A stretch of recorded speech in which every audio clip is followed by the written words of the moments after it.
ভাই না কি হয়েছে তোর? এবার মরার নাগাল পড়েছ কে? মামা বড় একটা সমস্যায় পড়ে গেছি রে। কি সমস্যায় বললি? বুঝছো মামা, গার্লফ্রেন্ড জিগাইতেছে ওর আঙ্গ বাড়ির মাইসে পছন্দ করবো নি। তাহলে কইয়া দে, পছন্দ করবই, না পছন্দ করার মতো তো কিছু নাই।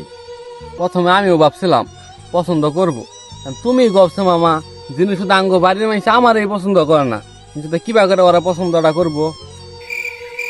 তাহলে একটা কাম কর, কি কাম মামা? তুই ওর এনে পলাইয়া যাক। মামা এখন আমি ওর না যদি পলাই, আমার বাপের মতো মাইরা লাভ। আরে ভাই না তুই ইন্ডিয়া নিয়ে চিন্তা করিস কে? তোর বাপ মায়ের আমি বুঝাই র। মামা আমি তো কিছুই চিনি নে, পরে না আমি কোনো যামু। ভাই না তুই কোনো চিন্তাই করিস না, সব ব্যবস্থা আমি করে দিমু। মামা তোমার ছাড়া আমার আর কেউই বুঝে না। মামা চিনলি না রে ভাই না, তোর সুখের নিকে কি আমি এটুকু করা হারি না?